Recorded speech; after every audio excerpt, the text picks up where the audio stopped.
अभी आप यहाँ पर देखिए, ये जो आपके 4 नंबर 4 मार्क्स आपके कन्फर्म होंगे यहाँ पर, वो कहाँ से लिए जाते हैं? लिए जाते हैं आपके इस वाले टॉपिक से, जैनिज़्म से। और ये कहाँ आता है आपके? ये आता है आपकी एजुकेशनल स्टडीज़ यूनिट नंबर 1 के अंदर। ये आपका सिलेबस है, वैसे आपको इससे उतना मतलब नहीं है। अगर आप इसके अकॉर्डिंग पढ़ोगे केवल टाइम वेस्ट है। लेकिन यहाँ पर देखिए, आपको दिखा दे रहे हैं कि सिलेबस से भी आपके सवाल लिए जाते हैं। और यहाँ पर जो आपका टॉपिक है वो कौन सा है? वो आपका यहाँ पर है जैनिज़्म।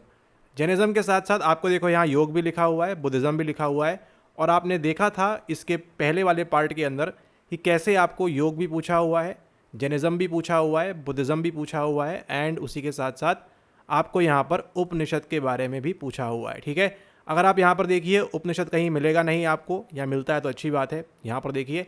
लेकिन आपको जो ध्यान रखना है कि पिछले वीडियो के अंदर बात कर रहे थे हम इस सवाल के ऊपर। सवाल पूछ रहा है, which of the following is not one of the पंच महाव्रत। आपको केवल इतना ज्ञात करना है कि जो पंच महाव्रत है किसके अंदर आता है। सबसे पहली बात, ये आता है किसके अंदर आपके? ये आता है आपके यहाँ पर जैन धर्म के अंदर, यानी कि आपके जैनिज़्म के अंदर आता है। अब जैसे ही आपको मालूम पड़ा यहाँ पर कि ये जैनिज़्म के अंदर आता है, आपका देखिए अगला वाला सवाल 2 मार्क्स आपके कन्फर्म हो जाते हैं। उस सवाल पे भी हम चलेंगे, लेकिन फिलहाल यहाँ पर देखिए सवाल का इसका आंसर करते हैं कि इनमें से कौन सा आपका पंच मतलब क्या होता है? 5 महाव्रत, इनमें से कौन सा नहीं है, ये आपसे पूछ रहा है। इसका मतलब अगर यहाँ पर 1 2 3 4 अगर आपको ये दिया हुआ है, तो इन चारों में से आपका कोई एक नहीं रहने वाला है। अहिंसा, ब्रह्मचर्य, योगासन और सत्य। तो आप यहाँ पर थोड़ा सा ट्राई करिए सोचने का कि यहाँ पर पंच महाव्रत है किसके अंदर आता है आपके? ये आता है आपके जैनिज़्म के अंदर। ठीक है, और यहाँ पर देखिए क्लैरिटी कितनी होनी चाहिए आपको। यहाँ पर अगर आपके सिलेबस में यहाँ पर लिखा हुआ है किसको लेकर, आपके सिलेबस में यहाँ पर लिखा हुआ है जैनिज़्म, और यहाँ लिखा है योग, कॉमा लगा हुआ है, यहाँ पे सांख्य योग लिखा हुआ है। लेकिन आपको यहाँ पर इंटीग्रल योगा भी पढ़ना है, आपको उसके साथ साथ अष्टांग योग भी पढ़ना है, पतंजलि भी पढ़ना है, और आपने काफ़ी सारी चीज़ें पढ़ना है इसके अंदर। लेकिन क्या आप इतना लगा सकते हो कॉमन सेंस कि जैनिज़्म एक अलग चीज़ की बात करेगा और योग जो है आपके अलग चीज़ की बात करते हैं? अगर आपको इतना पता है, आपके लिए आंसर काफ़ी आसान हो जाएगा। निम्नलिखित में से कौन पंच महाव्रत में से एक नहीं है? अहिंसा, ब्रह्मचर्य, योगासन और सत्य। तो अगर आप यहाँ पर देखिए, ये जो योगा है ये यहाँ पर सही आंसर हो जाएगा, क्योंकि ये क्या है आपका? ये यहाँ पर आपका ऑड वन आउट है। कोई आपको इसके अंदर एक्स्ट्रा दिमाग नहीं लगाना, केवल आपको इतना ध्यान रखना है कि जो पंच महाव्रत की हम बात करते हैं वो किसके अंदर करते हैं? वो हम करते हैं आपके जैन धर्म के अंदर। बुद्धिज़्म के अंदर भी नहीं करते हैं, वहाँ पर अलग चीज़ करते हैं। कौन सी? वो भी अभी आप देखोगे इसी वीडियो के अंदर। ठीक है, तो बने रहना है यहाँ पर। ऑड वन आउट देखो आपको सामने सीधा सीधा मिल रहा है। यहाँ पर योगासन की जो बात है ये करते हैं हम इसके अंदर। ठीक है, तो निम्नलिखित में से कौन सा पंच महाव्रत में से एक नहीं है? तो आपका जो योगासन है नहीं है। कौन कौन सा है? अहिंसा है, ब्रह्मचर्य है और सत्य आपका जो है, ये 3 आएगा किसके अंदर? ये 3 आएंगे आपके यहाँ पर पंच महाव्रत के अंदर। अब यहाँ पर बात कितने की हो रही है? बात हो रही है आपके पंच की, 5 की। 3 आपको मालूम है कौन कौन से है? अहिंसा, ब्रह्मचर्य एंड सत्य। अब आपके दिमाग में ये घूम रहा होगा कि इसके अलावा 2 और कौन से होते हैं। तो और कौन कौन से हैं वो 2? आपके जो 2 और एक्स्ट्रा हैं वो कौन कौन से हैं? वो है एक आपका यहाँ आस्तेय दिया हुआ है, सत्य दिया हुआ है, अहिंसा दिया हुआ है, ब्रह्मचर्य दिया हुआ है और अपरिग्रह। ठीक है, ये भी एक इंपॉर्टेंट है, टफ पेपर बनाएंगे तो आपसे यहाँ पर अपरिग्रह पूछ सकते हैं, ये किसके अंदर आता है? ये पंच महाव्रत में आता है, किसके अंदर आता है? और ये कौन से धर्म में देखने मिलता है आपको प्रोमिनेंट? ये आपको देखने मिलता है यहाँ पर जैनिज़्म के अंदर, यानी कि जैन धर्म के अंदर। तो ये जो आपको पंच महाव्रत की बात है ये ध्यान रखनी है। और आपने पार्ट नंबर 1 में क्या देखा था? हमने देखा था यहाँ पर कि हमने सीखा था और आपके पंचकोश के बारे में। ठीक है, पंचकोश यानी कि निमोनिक आपको ध्यान रखना है, APMVA। ठीक है, ये आएगा आपका अन्नमय, प्राणमय, मनोमय, विज्ञानमय और अंत में आपका आनंदमय आएगा। और ये हमको कहाँ देखने मिलता है? हमको देखने मिलता है तैत्तिरीय उपनिषद के अंदर।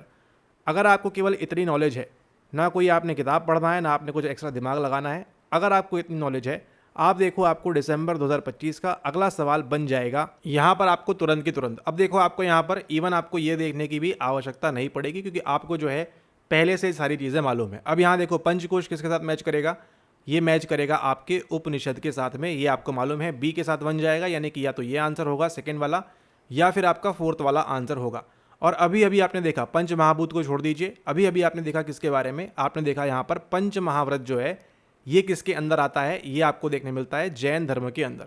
इसके अंदर क्या क्या होता है? ये जो 5 चीज़ें हैं ध्यान रखनी है, अपरिग्रह, सत्य, ब्रह्मचर्य, वो सब चीज़ें आस्तेय। ठीक है, ये आपको ध्यान रखना है, क्योंकि आपसे पूछ सकता है कि जैन धर्म के अनुसार पंच महाव्रत में इसके अंदर कौन कौन सी चीज़ें आती हैं, तब वहाँ पर आप ये आंसर करिएगा। ठीक है, तो ये 5 चीज़ें भी आपको ध्यान रखनी है, इसको भी आप ध्यान रखें।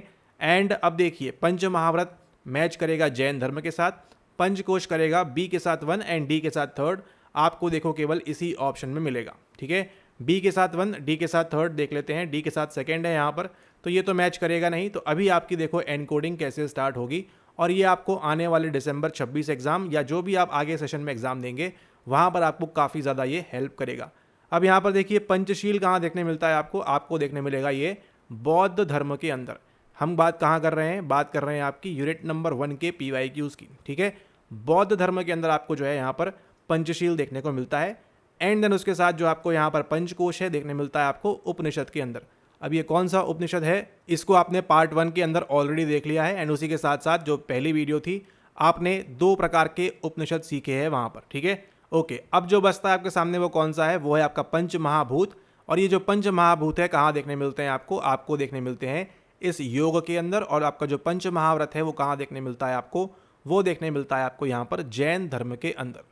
यानी कि आपने यहाँ पर इस वाले जो टॉपिक है आपका एजुकेशनल स्टडीज़ आपकी यूनिट नंबर 1, इसके अभी आपने 2 सवाल सॉल्व किए, उसके पूर्व आप 2 सवाल ऑलरेडी सॉल्व कर चुके हो यहाँ पर, जो हमने देखा था आपका पंचकोश एंड उस सब के ऊपर। ठीक है, और आपने जो है जागृत स्वप्न प्रज्ञ अवस्था तुरीय अवस्था JSPT के ऊपर भी आपने सवाल सॉल्व किया हुआ है। इन ऑल आप देखो 5 सवाल आपके जो है सीधा सीधा कहाँ बनते हैं, केवल आपकी पहली लाइन से बनते हैं यहाँ पर। ठीक है, बाकी और आगे जो सवाल आएंगे उनको हम देखेंगे, लेकिन आपके लिए ध्यान रखना है कि ये जो 3 4 5 चीज़ें हैं ये आपके लिए हमेशा बहुत ज़्यादा इंपॉर्टेंट रहेंगी। और यहाँ पर देखिए इस सवाल का आंसर इंग्लिश वालों के लिए यहाँ देख लीजिए, यहाँ पर आपका जो है पंचशील पंचकोश कहाँ जाएगा आपका उपनिषद में जाएगा। पंच महाव्रत कहाँ पर जाएगा आपका, ये जाएगा आपके जैनिज्म के अंदर। पंचशील कहाँ जाता है आपके जाएगा बुद्धिज्म के अंदर।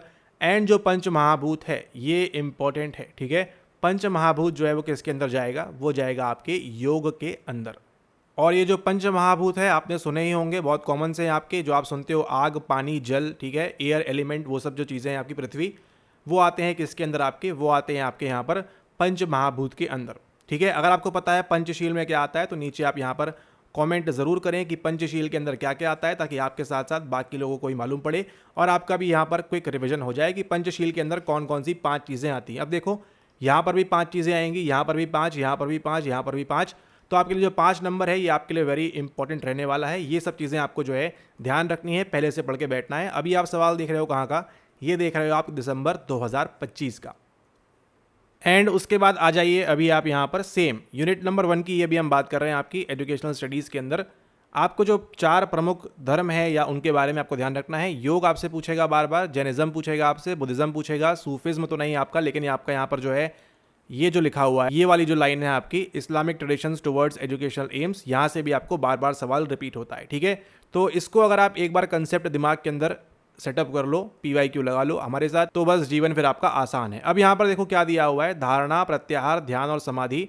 अब आप सोचोगे कहाँ दिया है, सांख्य योग में तो ऐसी बात होती नहीं है। ठीक है, सांख्य के अंदर किसकी बात होती है, वहाँ आपकी प्रकृति एंड पुरुष उसकी बात आएगी, आत्मन ब्राह्मण पिक्चर के अंदर आएंगे। लेकिन यहाँ पर देखिए ये जो आपका धारणा प्रत्याहार ध्यान और समाधि है ये आपका अलग पार्ट है, और ये किसके अंदर देखने मिलता है आपको, ये देखने मिलता है आपको यहाँ पर अष्टांग योग के अंदर। ठीक है, तो आपको अष्टांग योग किसने दिया है ये भी मालूम होना चाहिए, वो दिया है आपको पतंजलि ने। काफ़ी सारी दवाइयाँ वगैरह आप जो खाते हो, चूरन वगैरह। ठीक है, तो ये जो अष्टांग योग है आपका ये दिया हुआ है किसके द्वारा, यहाँ पर पतंजलि के द्वारा। एंड उसी के साथ साथ इसके अंदर जब यहाँ लिखा हुआ है अष्ट, इसका मतलब कितनी चीज़ें आएंगी, यहाँ पर 8 चीज़ें आएंगी।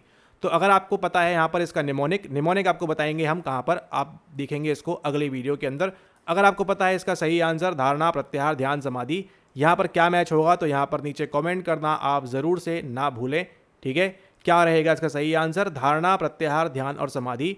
ये जो है आपके कहाँ से लिया हुआ है, आपके अष्टांग योग से इसको लिया हुआ है। ठीक है, अगले वीडियो में डिस्कस करेंगे हम आपका ये वाला सवाल जो आपका है अगेन यूनिट नंबर 1 का, जो आया था सवाल आपका जून 2025 के अंदर। ठीक है, तो इसको आप आंसर देने का ट्राई करें। ध्यान बिकम स्टेबल इन ध्येय, to concentrate attention on a particular subject of mind, apply the mind to some internal subject, to cut the relationship of various sense organs. क्या होगा, कहाँ पर क्या चीज़ें आएंगी, ये आपको बताना है। कहाँ पर, ये आपको बताना है नीचे कमेंट सेक्शन के अंदर। ठीक है, इसी के साथ वीडियो को समाप्त करते हैं। अगर अभी तक आपने यहाँ पर टेलीग्राम पे ज्वाइन नहीं किया है, फटाक से कर लीजिएगा, ताकि आपको मालूम रहे अगला लेक्चर अगली वीडियो कब आने वाली है। शॉर्ट वीडियोज़ रहेंगी आपकी, ताकि आप जो है कम समय के अंदर ज़्यादा से ज़्यादा चीज़ों को ग्रैस्प करके गैदर करके फटाफट से अपना जो आने वाला एग्जाम है उसको आप यहाँ पर क्लियर करें। ठीक है, इसी के साथ वीडियो को समाप्त करते हैं। शेयर कीजिए अपने फ्रेंड्स के साथ। Thank you and have a nice day ahead.